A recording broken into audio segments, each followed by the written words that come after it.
What's up everyone, Joseph here. In this video, we're going to take a look at the grammar that is on page 75 of the book. That's page 75 on unit 11, modal verbs can and should. So, let's start with a brief explanation of what modal verbs are. Modal verbs are a category of auxiliary verbs and are often known as modal auxiliary verbs. So, um, like the name says, auxiliary verbs.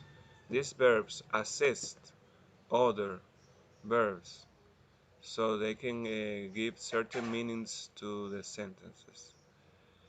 Modal verbs can express possibility, probability, ability, permissions, or obligation. Can and should are modals. They show a speaker's attitude or mood. People use can and should to ask for and give advice. So you can use this again to ask for and give advice, to give a counsel. So let's begin with can. We use can for abilities, possibilities, or permissions, as we stated before. For example, I can play baseball. It means that you are able to play baseball, that it is possible for you to play baseball. Um, you can go to the party. The person is giving permission. He's saying that now it's possible for the other to go to the party. Giving permission. So the contraction of can is the negative form. Cannot, can't. Instead of using cannot, always use can. It's more common and it's more used. Can't. Cannot is very formal and it's usually used in written compositions in the written form. And should not, the contraction of should not is shouldn't. Shouldn't is pronounced shouldn't. So let's take a look at should now. We use should when we offer advice or opinions. When we offer advice or opinions, we use should. Let's take a look at some examples. You should see the new James Bond movie. It's great. So it's like giving advice or giving an opinion. You should see the new James Bond movie. So it's like also as a suggestion. Let's write it here. Advice, suggestions, or opinions. You should try to lose weight. An advice. You're giving the person an advice for his health. You should try to lose weight. A suggestion and an advice at the same time. John should get a haircut. Again, a suggestion. John should get a haircut. Suggestion or also an opinion. Maybe because John has long hair, very long hair, and the person is giving advice or opinion about his situation. He shouldn't smoke, and he should stop drinking too. Okay, I changed places. There's less sun here. It's better here. So where was I? He shouldn't smoke, and he should stop drinking too. It's like an advice or suggestion because maybe might be because of his health or advice he have or something like that. What should I wear? You're asking for opinions or for suggestions. You're asking the person, what should I wear? I don't know what to wear. What should I wear? Give me an opinion. Give me a suggestion. Okay. So another use of should is to indicate a kind of obligation, duty, or correctness, often when criticizing another person. So let's take a look at these examples. You should be wearing your seatbelt, an obligation. You should be wearing your seatbelt, your car seatbelt, because it's dangerous not to use it. So it's like an obligation. You should be wearing your seatbelt. Put it on. Put your seatbelt on. Your seatbelt from your car. Um, I should be at work now. I should be at work now. Right now, I'm not at work. I am, I don't know, resting in my house. But I should be at work. It's a duty. It's something I must do because it's my duty to be at work right now. You shouldn't have said that to her. You shouldn't have said that to her. It's like you are correcting the person because the person did something wrong. You should have said that. You shouldn't have said that to her because it might be hurtful. It might be bad. It might have been bad to tell the person that. He should have been more careful. He should have been more careful. The person should have been careful when he did that or when he said that or whatever the action the person did. He should have been more careful. Should you be driving so fast? Should you be driving so fast? Like questioning the person. Why are you doing that? Should you be driving so fast? You shouldn't. Slow down. And as we could see, it's like criticizing some person or yourselves. Okay, we use should also to indicate that we think something is probable or we expect it to happen. For example, are you ready? The train should be here soon. You are saying that you know the how the schedule of the train is made. You know the schedule of the train. So if it's late, well, the train should be here. With you think that the train should be here now. So it's again when you expect things to happen.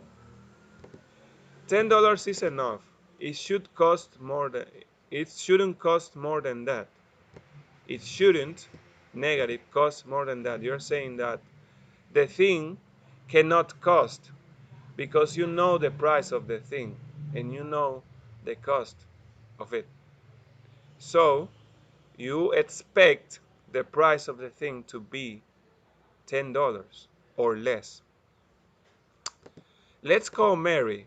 She should have finished work by now. Um, Again, you expect in this case Mary to have finished work by the time you said that. You know that Mary finished work. So that's why you're saying, let's call it. Let's call her. Let's call Mary because you know that she must have finished work by this hour. So, note, can and should never change. They stay the same with all the subjects. So they're always the same with every subject. I can, I should. You can, you should. He can, he should. It can, it should. We can, we should. They can and they should. So the structure for positive statements. The subject plus the modal verb plus the base form of the verb. The base form of the verb. The verb does not change. The verb does not turn into the past form or The third person form or the participle, no, it doesn't change. With can and should, the verb stays the same. Subject, modal verb, base form of the verb, and complement. For example, Raymond can read books really fast. Raymond can read books really fast. He should work more. He should work more. The subject, the modal verb, the base form of the verb, the normal form of the verb, and the complement. We should be more careful. We should be more careful. The subject, the modal verb, in this case should, be, remember that am is are is the conjugation of the verb, and be is the normal form of the verb in this case. Now the structure for negative statements. The structure for negative statements is the subject, the modal verb, plus not, plus the base form of the verb, plus the complement. For example, I can't dance salsa very well. I can't dance salsa very well. Subject I, the modal verb can, and the negative form apostrophe T, dance the base form of the verb, and the complement salsa very well. Okay, I changed scenery now. This is better for what I want to do. So let's continue. She should not drink too much. She, the subject, should, the modal verb, not, the negative, drink, the base form of the verb. Too much is the complement of this sentence. Okay, the machine shouldn't continue operating in this situation. The same structure.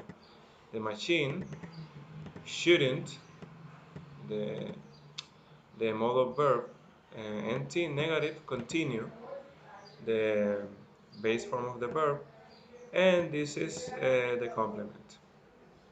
So now let's take a look at the structure for yes and no questions with modal verbs can and should. Structure for yes or no questions. First, we start with the modal verb. Then we continue with the subject. Then we continue with the base form of the verb. And then the complement. For example, can you drive this car? Can, the modal verb, you, the subject, drive, the base form of the verb, this car, complement. And the structure now with should. Should, the modal verb, you, the subject, drive, the base form of the verb, this car. And another example with should. Should the country continue with the quarantine? The modal verb should, the country, the subject, continues, the base form of the verb, and the complement. And the short answers for these questions, the positive. Yes, the subject, and the modal verb you are using. The auxiliary modal verb you are using. For example, yes, I can, or yes, I should. And the negative short answer. No, the subject, the modal verb, and not. For example, no, I can't. Or no, I shouldn't. No, I, the subject, should, and the NT represents not. And finally, we're going to take a look at the structure for WH questions. The structure is the WH word plus the modal verb plus the subject plus the base form of the verb plus the complement. For example, what can you bring for tomorrow's meeting? What can you bring for tomorrow's meeting? WH word plus the modal verb plus the subject plus the base form of the verb, in this case bring, and the complement for tomorrow's meeting. WH word, the modal verb, subject, the base form of the verb, and the complement. And it's the same with should, but we change the modal verb. WH word should, in this case, the modal verb, the subject, the base form of the verb, and the complement. And another example, WH word should, the subject, go, in this case is the base form of the verb go, back to our old life, the complement. So this is the end of the video. I will see you on the next one.